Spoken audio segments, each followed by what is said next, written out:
Siguiendo con esta transparencia respecto de que se van a atender las interrupciones solo después que se pase el paso 6 y se verifique que hay una interrupción porque este bit está en 1 y no está en 0, entonces se va a ingresar a la rutina de interrupción, es decir, a hacer los pasos de la interrupción. Pero no perder de vista que realizar los pasos de la interrupción es exactamente entrar de nuevo al ciclo de la instrucción. Es decir, ¿por qué? Porque la interrupción tiene instrucciones y esas instrucciones hay que ejecutarlas y se la ejecuta en el ciclo de la instrucción. Este diagrama es simplemente ilustrativo, que se chequea que hay una interrupción pendiente y se cambia de rutina o se cambia de programa para poder ejecutar las instrucciones de la rutina de interrupción. O sea que, pero lo mismo se va a continuar con el ciclo de la instrucción. Obviamente nada más que en modo kernel o en modo privilegiado, porque bueno, está ejecutando el kernel en este caso con la rutina de interrupción.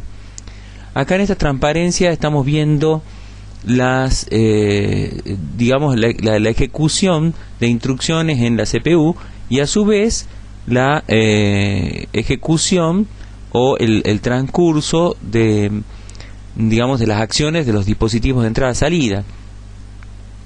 Ustedes observen que aquí yo he separado lo que es la ejecución de un proceso de usuario que está ejecutando entonces instrucciones en la CPU, son instrucciones de usuario, y en un momento dado, por ejemplo aquí en este punto, el usuario le ha solicitado seguramente al sistema operativo, le ha solicitado una operación de salida, normalmente de salida porque no necesita los datos, por eso él no espera.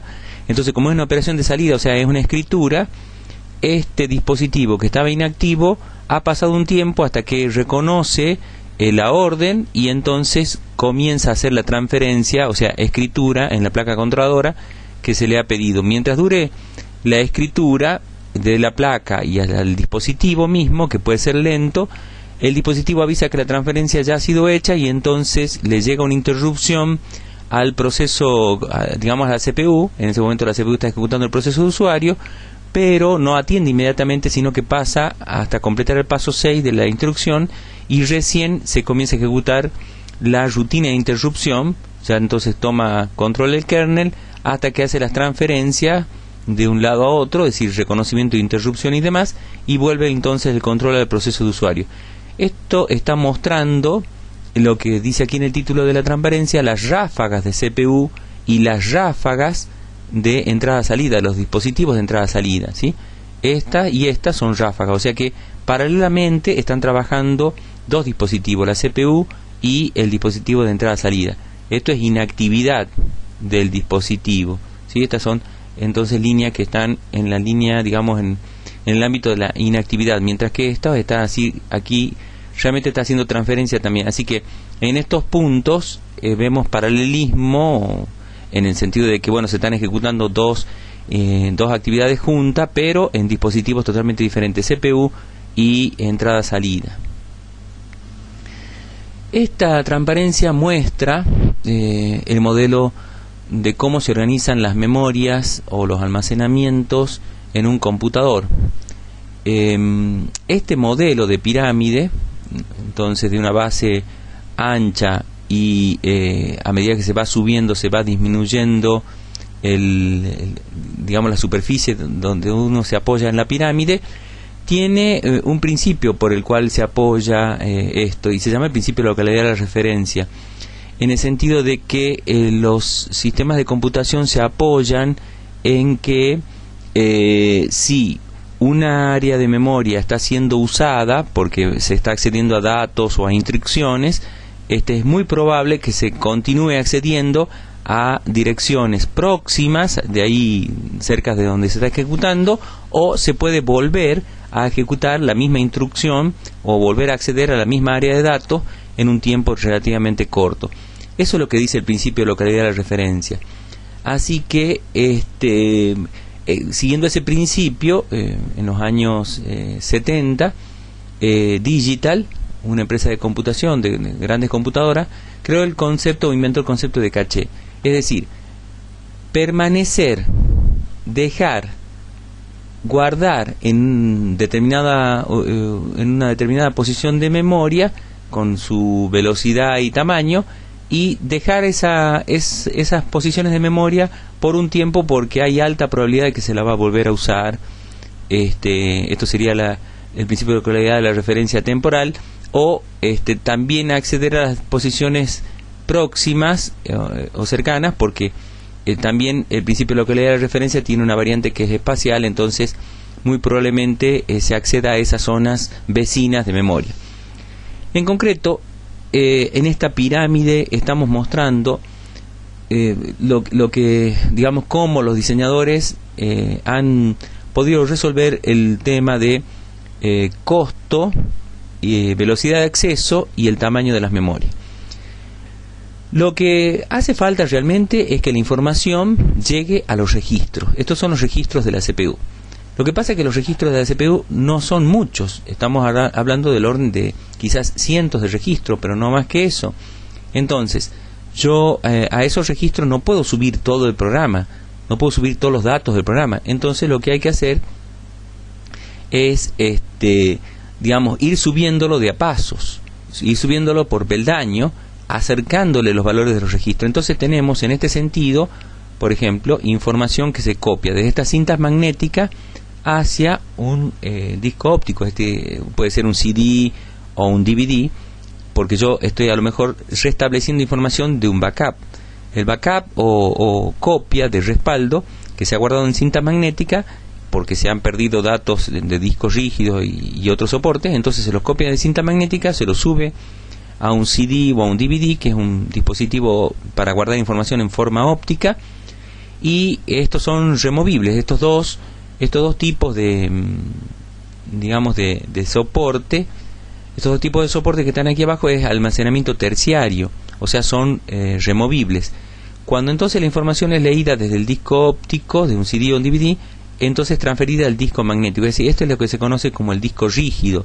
Acá este dispositivo está inserto dentro del gabinete del computador y es de acceso frecuente por parte del sistema de computación, levantando información que está guardada en archivos.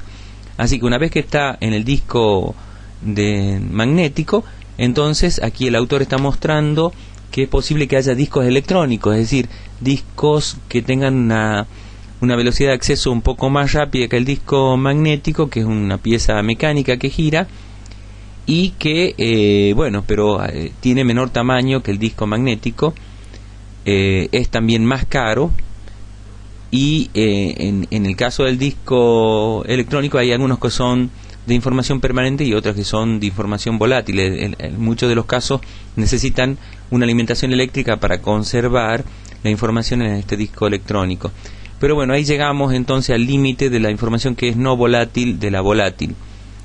Subimos entonces la información y la cargamos en memoria principal. Realmente este es el componente pensado por von Neumann, diciendo de que esta memoria que es volátil va a ser cargado el programa que se quiere ejecutar.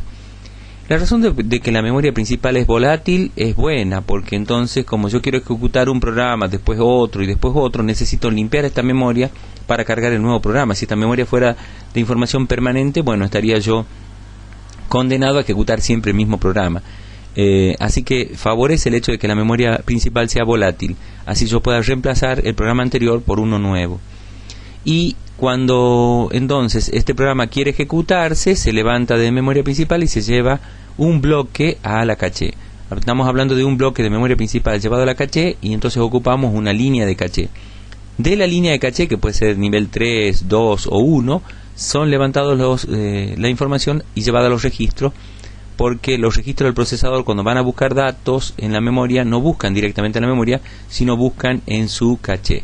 Si la información está ahí, nomás entonces se la sube a los registros. Así que el término caché, que en este caso es electrónico, en este caso lo maneja el hardware, esta caché no la ve el sistema operativo, porque la información, digamos, el tráfico que se produce entre memoria principal y la caché y los registros se hace por hardware. Por lo tanto, el sistema operativo no administra esta caché, pero sí podría estar administrando otras caché que estén por debajo, en cuanto a que por software se pueden estar creando zonas de la memoria principal. Por ejemplo, se pueden crear cachés de discos en memoria principal. Cuando se va a acceder al disco a buscar información, se trae un poco más de lo que se está pidiendo y se la deja almacenada porque probablemente se la llegue a necesitar en un tiempo corto. Así que el término caché no tan solo es útil para esta caché física que está pegada a la CPU, en algunos casos incorporada dentro de la pastilla de la CPU. Bien, por eso es que Silverchass pone en esta transparencia que está puesta en inglés, y bueno, a partir de aquí nosotros vamos a tratar de explicar estas transparencias en inglés, que viene bien de paso para repasar el inglés y ver los términos que ustedes van a leer cuando tomen algún libro en inglés o accedan a internet. Está hablando del principio de cacheo, sería el término castellanizado. Cachear significa entonces levantar desde un dispositivo más lento pero más grande, levantar a un dispositivo más rápido pero más chico. Levantar esa información, como decía hace rato, suponiendo que vamos a necesitarla a continuación, y va a permanecer justamente apoyándonos en el principio de localidad de la referencia, jugándonos a que esa información puede ser necesitada en un tiempo corto. Entonces, lo que dice aquí es que es un importante principio el hecho de que se divida en niveles de memoria en un computador, y el término cacheo o caching es aplicado tanto en hardware como en la caché que veíamos recién. Esta caché es de hardware, lo maneja solamente el hardware. Es posible que maneje el sistema operativo, el cacheo, es decir, por ejemplo, cuando se está haciendo la lectura de archivos, se define en caché de disco, como decíamos recién, en la memoria principal, y entonces se destina a esta zona para caché. Estos se llaman buffer caché, porque se supone que se lo van a volver a necesitar a esa información y no se la pierde, no se la borra. Así que depende del nivel de la pirámide. Yo puedo tener caché manejadas o administradas por hardware y caché manejadas o administradas por el sistema operativo. La información en uso es copiada desde desde dispositivos de almacenamiento temporales más lentos a los más rápidos. Esto es lo que dice aquí. O sea, lo que estábamos diciendo recién es levantada hacia los niveles que son más rápidos, porque justamente al hacer cacheo yo estaría facilitando, y en vez de andar buscando la información en un disco que es muy lento, yo ya la tengo, por ejemplo en el caso en memoria principal. Y lo mismo, si la CPU busca datos, lo primero que va a hacer es buscar en la caché. Si no llegaran a estar, entonces recién bajo a buscar en la memoria principal, pero por el principio de localidad de la referencia hay alta probabilidad de acierto de encontrarla en las memorias caché. Entonces esto es lo que está diciendo exactamente. En los dispositivos estos rápidos, en los almacenamientos rápidos, o sea, los que han sido concebidos como caché, se revisa primero para determinar si esa información está ahí o no.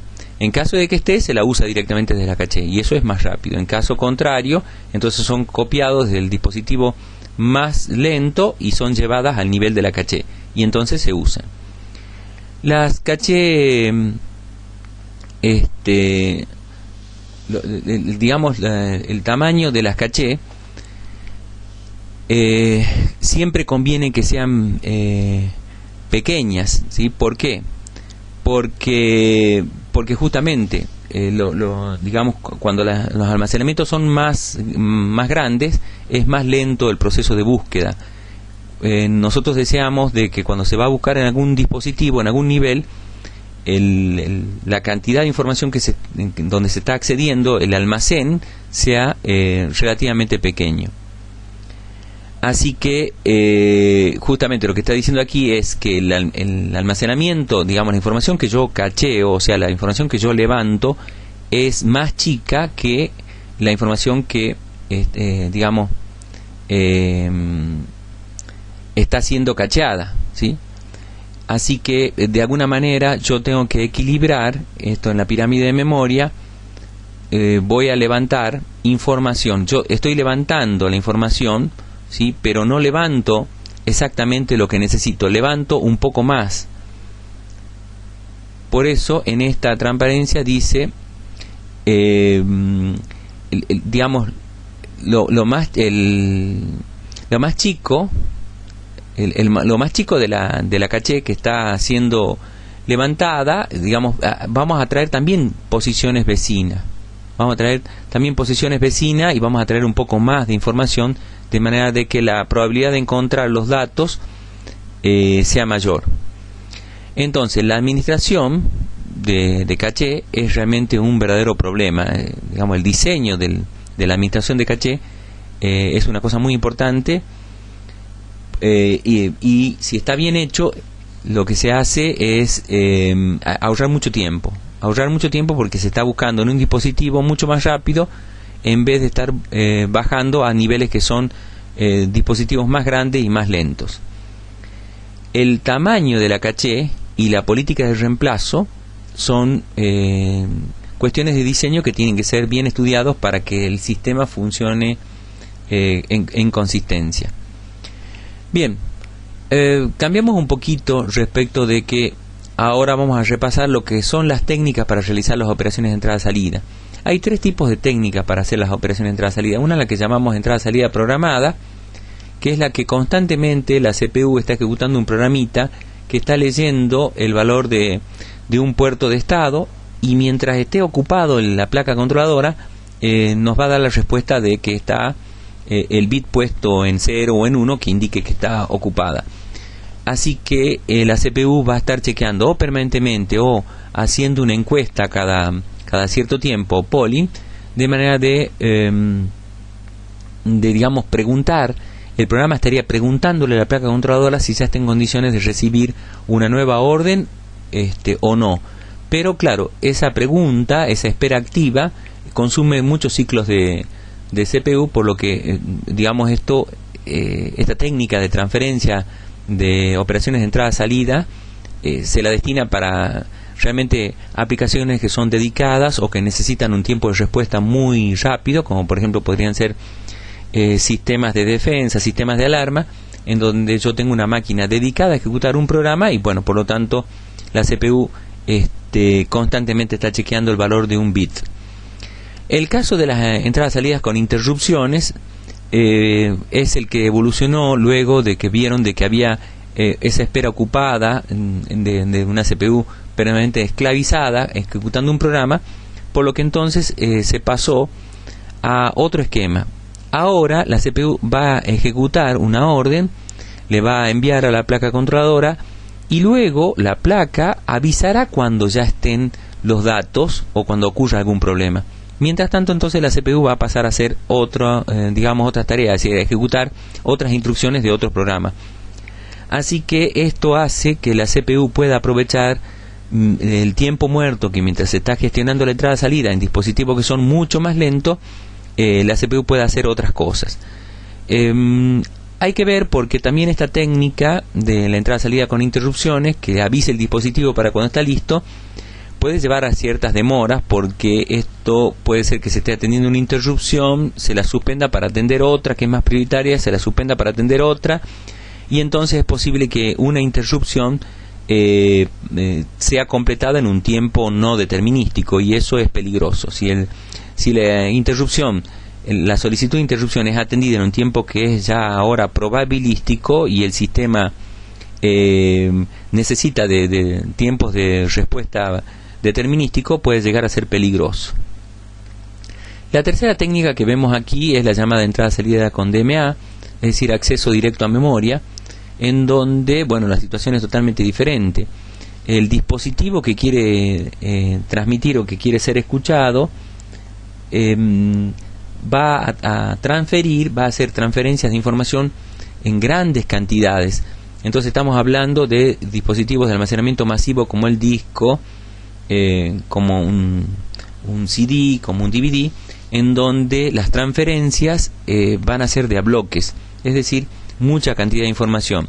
Entonces no conviene interrumpir a la CPU por cada byte que se transmite, sino esperar a que se transmita todo un bloque de n bytes, que puede ser 64k bytes, por ejemplo, un número grande, y recién interrumpir a la CPU para decirle ya la transferencia ha sido realizada. Esto tiene ventajas porque libera a la CPU de estas tareas pesadas respecto de que tiene que estar por detrás de las transferencias y dejar de hacer lo que está haciendo para atender, pero bueno, también vemos que para que un chip como DMA metido dentro de una controladora pueda hacer esto, tiene que tomar el bus, o sea, tiene que evitar que el CPU salga a la memoria a hacer operaciones de lectura o de escritura.